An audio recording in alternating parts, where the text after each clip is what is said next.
doing their club, and it was like middle of pandemic, but kind of right when pandemic is starting to lighten, right? And I'm there, and there was a table of my fans to the left paying their bill too loud and being disruptive, and I only have about 15 minutes left in the set. I'm doing about an hour and 10, and I'm like, guys, dude, you gotta, like, I'm trying. I'm like, guys, what the fuck? There's 40 split. And one guy goes, whatever, Verzi, man, fuck you, we're trying to, and then it got crazy, and the security guy came over, and then it got nuts. They stood up, fuck you, no, fuck you. So me and the security guy had a bond. Oh, right? God, I hate it was during a show. I hate when that happens. It was at the end of the show, and it sucked because it was fans, and then it turned into fuck you, Verzi, because they got mad that I go, guys, because they were just, two of them were obliterated, right? So I say to the guy, hey, you want to get a cigar? I like, because that's, that's what I do on the road. I'll go get a glass of... The guy that works at the club, the security. The security that came, He's a future person. And I go like, no. Okay. No, he's not the future person. Okay. He's not the time traveler. Okay. He's with me, thank God, because you guys would be like, this fucking Verzi's out of his fucking mind. All right. So we go to this lounge, and we're sitting there, and we're talking comedy. He's telling me stories about people that he's, other situations he had at the club. And a dude walks in, and he's full on 20s outfit, right? Full on 20s. And he's got the hat, and he's got the vest, and he's got the clock, and he's got the shoe, and he's walking with a limp and a cane. Now, mind you, it's about 11 o'clock at night, okay? And he just walks in, and it's just me and the security guy and this bartender. And he walks in, and we kind of just look, and I'm just going like you're back where you are now was the guy I was with, and he's coming that way. So I just go, dude, there's a fucking dude. I go, look at this. So we walk in, and we're sitting there, and I go, look at this guy. And the guy walks up, and he's walking with the cane, really like good, but full on 20s. And he walks up to the bar, and he goes, hey, how you doing? He does this hat thing. How you doing, gentlemen? And I go, oh, that's some get up you got there. Oh, thank you so much. And he's talking very like mature, weird, right?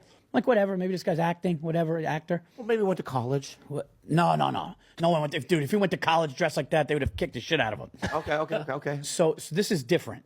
So he goes up and he asks for a drink and a cigar, and the bartender's like, hey, we're closing in 15 minutes. And he goes, oh, okay. And he takes a whiskey, and he starts walking away. Now, me and the dude Adrian, we're looking, and he goes up the stairs like perfectly with this cane, and he's all dressed, and go, hey, take care. And he just walks away into the parking lot and kind of just disappears, right? Okay. So the guy says, I go, what happened with that guy? He goes, dude, that was fucking weird, man. He goes, the bartender goes, that was really, I go, yeah, it seemed a little, but whatever, we let it go. The guy says, you can't smoke, we got to close, but if you go across the street to the bar, you could sit outside and drink and finish your cigars there. We go there. Yeah. And now we're sitting there, we're kind of talking about it, and sure enough, we see this guy coming down again. And he's just walking, and he walks past us, and we go, hey, man, hey. So he goes, oh, gentlemen, yes, how you doing again? And he's like that. So we start talking to him, and we're like, what do you do? And he goes, oh, well, I'm a silent actor, and I'm also a locksmith, or like he said some job.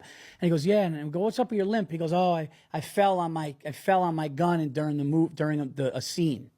And I'll go, okay, right? So he's talking. Then he takes out a cigar case that says 1918 or 1920 on it, and it's like a perfectly leather thing. And we're talking to him, and he's talking very weird to us. And then he tried to curse. Hold on. It gets crazy.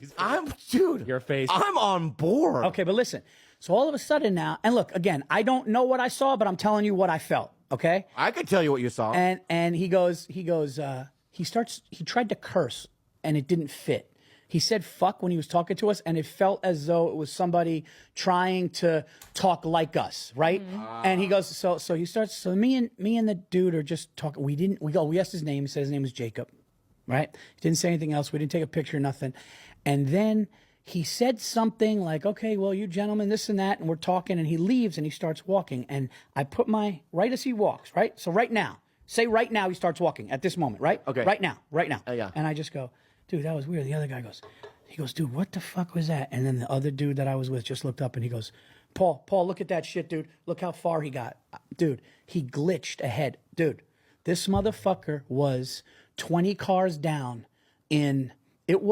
I looked up now. I let it go after I was like, that's a little weird. His name's Jacob. He's a locksmith and an actor, and he's got a limp and the cane. But I looked up, and what would have taken any of us what would you say? What would you say if you're walking 10 seconds will get you? Maybe 4 cars down in the parking lot. 4. Looked up. This fucking dude was down and gone, and he's the one that saw it. He goes, Paul, look how far he is. And then I freaked the fuck out. So then I go, dude, that's not normal. This dude, and he was limping, and he had a cane. So then we went out and timed it. So we went out to the parking lot. Mythbusters? Now, granted, I'm drunk at the time. Now. Hey! No. Yeah. Hear that? Are you on cocaine? No. Now I'm drunk at the end of. Like he's already gone. It's not drunk, but like I had a butt. So I go, dude, let's time that. Yeah. So we walk, and it was not even close to how far this guy was. There was no. It was like this guy would have had to be on a fucking moped to get where he was, and that's just. And it didn't even come from me. It came from the dude I was sitting with. I go, that's really fucking weird. So then I told the story on the podcast. I FaceTime the guy that was with me, and I go, hey, I just told the story on the podcast. I said, did I talk to you before this? He goes, no. I go ahead, tell the story. He tells the exact same story that I tell. Yeah. Then a woman who heard my podcast said that she was in Arizona, and she said she saw a man like that glitch and get faster and do something like that. Wow. And then nobody else has seen this guy again. So my only thing is this. I don't know what I saw, but to me, the way he walked, the way he talked, and then he tried talking as if he was like with the times of today with the cursing. Okay. That fucked me up. What? So I just typed in Jacob, time traveler. Yeah. No, And stop this it. came up, and read it what this says. This emblem keeps popping up. Jacob von Hugflume, 1864 to 1909, inventor of time travel. Oh, dude. This thing's popping up. Oh, that I didn't know. Wow. That I didn't know. Okay.